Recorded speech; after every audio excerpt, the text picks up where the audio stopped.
নমস্কাৰ বন্ধু-বান্ধৱীসকল, আপোনালোকক education for Assam চেনেলটোলৈকে প্ৰথমতে স্বাগতম জনাইছোঁ। গুৱাহাটী হাইকোৰ্টৰ JEE এক্সামৰ বাবে 60টা অসমীয়া ভাষাৰ ইম্পৰ্টেণ্ট প্ৰশ্ন উত্তৰ আজিৰ ছেশ্যনটোত আপোনালোকৰ বাবে লৈ আহিছোঁ।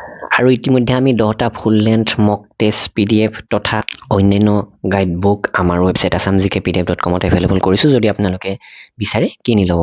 6000 প্ৰয়োজনীয় প্ৰশ্ন উত্তৰ তথা 3টা ফুল লেন্থ মক টেষ্ট PDF আকাৰে মাথো 79 ৰুপিজত আপোনালোকে কিনি ল'ব পাৰে। তো আজিৰ প্ৰথম প্ৰশ্নটো হৈছে নীৰজ শব্দটিৰ প্ৰতিশব্দটি হ'ব। নীৰজ শব্দটোৰ প্ৰতিশব্দ 4টা অপশ্যন আছে, তাৰে শুদ্ধ উত্তৰ হৈছে পদুম। 2 নম্বৰতে তুল্য শব্দটিৰ প্ৰতিশব্দটি হ'ব। তুল্য শব্দটিৰ প্ৰতিশব্দ উন্নতিতা সদৃশ, ওপৰৰ এটাও শুদ্ধ নহয়, ইয়াৰে শুদ্ধ উত্তৰ হৈছে সদৃশ। তলৰ কোনটো শব্দ অগ্নিৰ সমাৰ্থক নহয়? চাওক, অগ্নিৰ সমাৰ্থক নহয় সুধিছে হুতাসন, অনল, পাৱক আৰু ভানু। ভানু শব্দটি অগ্নিৰ সমাৰ্থক শব্দ নহয়। তো এই সকলোবিলাক প্ৰশ্ন পূৰ্বৰ পেপাৰৰ পৰা আপোনালোকৰ বাবে আনিছোঁ। মেক্সিমাম প্ৰশ্ন যিহেতু ৰিপিট হৈ থাকে। তলৰ কোনটো শব্দ শুদ্ধ?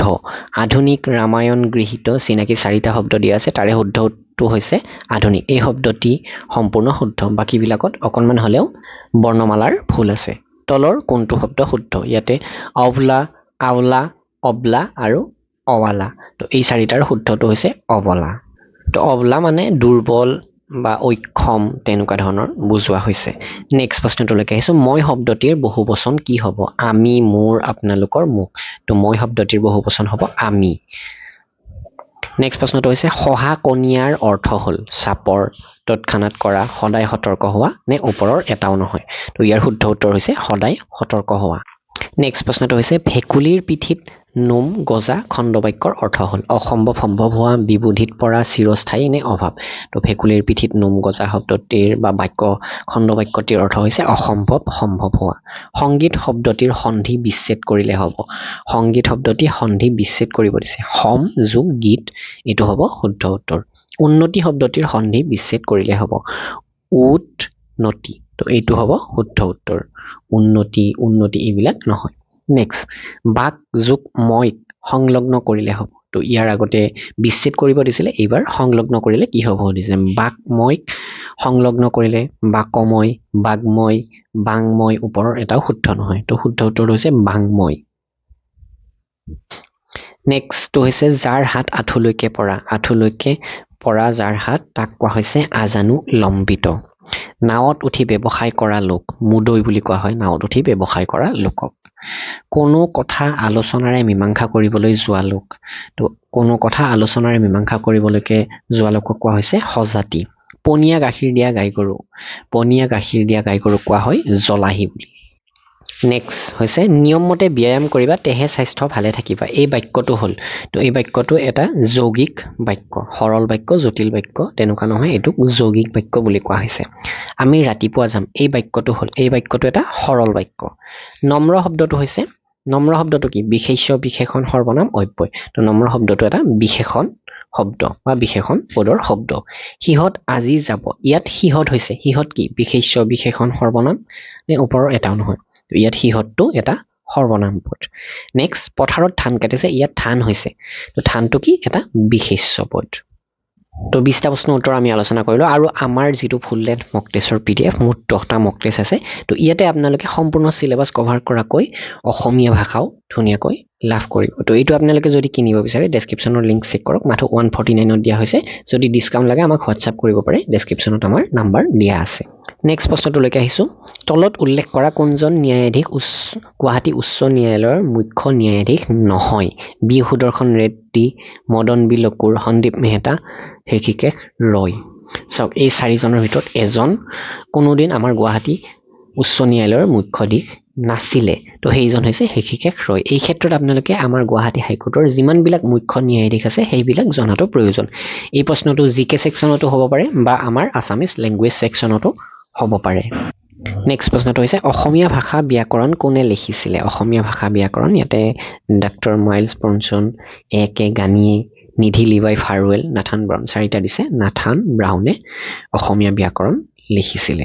অসমীয়া ভাষা ব্যাকৰণ প্ৰথম অসমীয়া সনেট পুথিখনৰ নাম কি প্ৰথম অসমীয়া সনেট পুথিখনৰ নাম হৈছে মালচ তলৰ কোনটো শুদ্ধ শব্দ বিষাদ অভিষেক অভিলাষ নিষেধ তো অভিলাষ অভদচিকাৰে ভি লতাকাৰে লা মূৰ্ধনীয়া হ এইটো শুদ্ধ শব্দ বা ইয়াৰ স্পেলিংটো সম্পূৰ্ণ শুদ্ধ নেক্সট প্ৰশ্নটো হৈছে অসমৰ বৰ্তমান অসমৰ জিলাৰ সংখ্যা কিমান চাওক এইটো এটা জিকে প্ৰশ্ন ক'ব পাৰিম বা আমাৰ এইটো গুৱাহাটী হাইকোৰ্টৰ পূৰ্বৰ পেপাৰ এইখন অসমীয়া ভাষা সেকশনতো এই প্ৰশ্নটো আহিছে অৰ্থাৎ অসম জিকেখিনি আপোনালোকে অসমীয়া ভাষা সেকশনটোৰ বাবে জনাটো প্ৰয়োজন বৰ্তমান অসমৰ জিলা ৩৫খন কোনে কম্পিউটাৰ আৱিষ্কাৰ কৰিছিলে তো কম্পিউটাৰ আৱিষ্কাৰ কৰিছিলে চাৰ্লছ বেবেজে নেক্সট প্ৰশ্নটো হৈছে ভাৰতৰ কোনখন ৰাজ্যত ভাৰতৰ সবাতোকৈ ডাঙৰ জেইলখন আছে আটাইতকৈ ডাঙৰ জেইলখন আছে দিল্লীত পোষ্ট অফিচ ভাৰতৰ কোন ঠাইত প্ৰথমে প্ৰতিষ্ঠা কৰা হৈছিলে কলিকতাত প্ৰথম ভাৰতবৰ্ষৰ পোষ্ট অফিচ বা ডাকঘৰ প্ৰতিষ্ঠা কৰা হৈছিলে অসমৰ কোনখন ঠাইত ইউনেস্কোৰ দ্বাৰা বিশ্ব ঐতিহ্য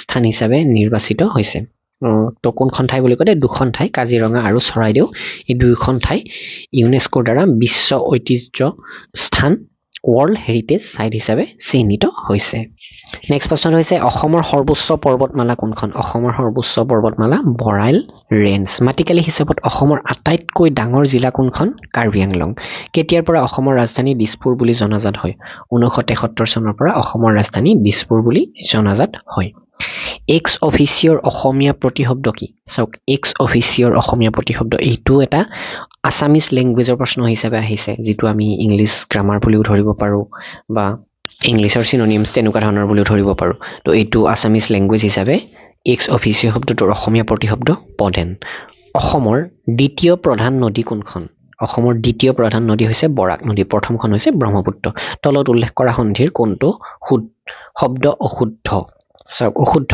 সন্ধি চাৰিটা সন্ধি ভাঙি দেখুৱাইছে ইয়াত সেই সন্ধিকেইটা কোনটো ভুল হৈছে সেইটো কৈছে ফো যোগ উক ভাবুক তো এইটো ভুল ৰাজা ঋষি ৰাজৰ্ষি গৈ যোগ অন গায়ন যথা উপযুক্ত যথোপযুক্ত বা যথাপযুক্ত নেক্সট প্ৰশ্নটোলৈকে আহিছো তলৰ কোনটো শব্দ শুদ্ধ নহয়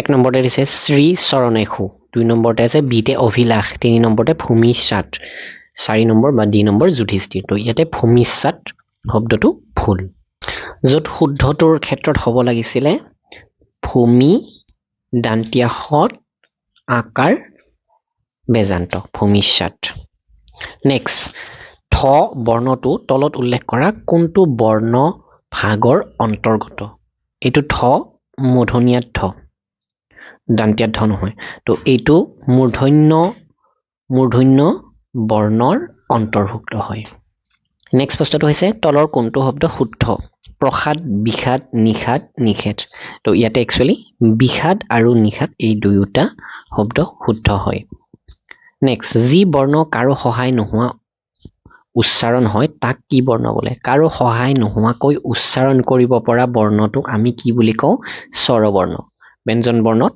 সদায় স্বৰবৰ্ণৰ সহায় লাগে অন্তস্থ বৰ্ণ আছে মহাপ্ৰাণ বৰ্ণ এইবিলাক বাদ দিয়ক স্বৰবৰ্ণটো ইয়াৰ শুদ্ধ উত্তৰ হাত দীঘল খণ্ড বাক্যৰ অৰ্থ হ'ব হাত দীঘল খণ্ড বাক্যটোৰ অৰ্থ হৈছে ক্ষমতা সম্পন্ন বা ক্ষমতা সম্পন্ন লোকক হাত দীঘল বুলি আমি ক'ব পাৰো তো ইতিমধ্যে আমি 40টা প্ৰশ্ন উত্তৰ আলোচনা কৰিলো আৰু 10টা প্ৰশ্ন উত্তৰ আলোচনা কৰিম তলত দিয়া শব্দবোৰৰ সমাৰ্থক শব্দ বাছি উলিওৱা সমাৰ্থক শব্দ বাছি উলিয়াব দিছে পৃথিৱীৰ সমাৰ্থক শব্দ কি মেদিনী হৈছে পৃথিৱীৰ সমাৰ্থক শব্দ তো নেক্সট যেটো আছে অৰুণ নীলয় সমীৰ এইবিলাক অৰ্থ বেলেগ অৰুণ বুলি ক'লে আমি পোহৰ বুলি বুজিব পাৰো বা সূৰ্যটোক অৰুণ বুলি কেতিয়াবা কোৱা হয় নীলয় মানে ঘৰ সমীৰ মানে বতাহ সূৰ্যৰ সমাৰ্থক শব্দ উলিয়াব দিছে ভাস্কৰ হৈছে সূৰ্যৰ সমাৰ্থক শব্দ পোহৰটো বেলেগ প্ৰবাহ হোত এইবিলাক বেলেগ নেক্সট হৈছে চকু আলয় ৰবি পৱন নেত্ৰ চকুৰ সমাৰ্থক শব্দ হৈছে নেত্ৰ পৱন মানে বতাহ ৰবি মানে আমি সূৰ্য আলয় মানে গৃহ বা ঘৰ বুলি আমি ক'ব পাৰো নেক্সট তলত দিয়া শব্দবোৰৰ বিপৰীত শব্দ লিখা বিপৰীত শব্দ লিখিব দিছে এবাৰ উত্তমৰ বিপৰীত হৈছে অধম সৰ্বোচ্চ মানে আটাইতকৈ ওখ তেনেকুৱা ক'ব পাৰো বা শীৰ্ষত থকা পোহৰটো আমি জানোই আন্ধাৰ পোহৰ আন্ধাৰ এই দুটা বিপৰীতাৰ্থক হৈ যায় নেক্সট অমৃতৰ বিপৰীতাৰ্থক শব্দ হৈছে গৰল নেক্সট হৈছে চৈতন্যময়ৰ বিপৰীতাৰ্থক শব্দ হৈছে মূৰ্খ নেক্সট আমাক প্ৰশ্ন দিছে তলৰ শব্দবোৰৰ সন্ধি ভাঙিলে কি হ'ব দুয়ো শব্দটোক সন্ধি ভাঙিব দিছে দ দশকাৰে দু যোগ 29 ইয়ত ওকাৰ তো এইটো শুদ্ধ নহয় 2 নম্বৰ বা বি নম্বৰটো শুদ্ধ 2 যোগ ও দুয়ো তো দুয়ো এইটো শব্দটো সন্ধি ভাঙিলে আমাৰ এইটো হ'ব দত হচৌকাৰ যোগ ই ও নহয় বা ওপৰৰ এটাও নহয় এইটো নহয় দত হচৌকাৰে দু হচৈ যোগ ও এইটো হৈছে আমাৰ দুয়ো শব্দটোৰ সন্ধিৰ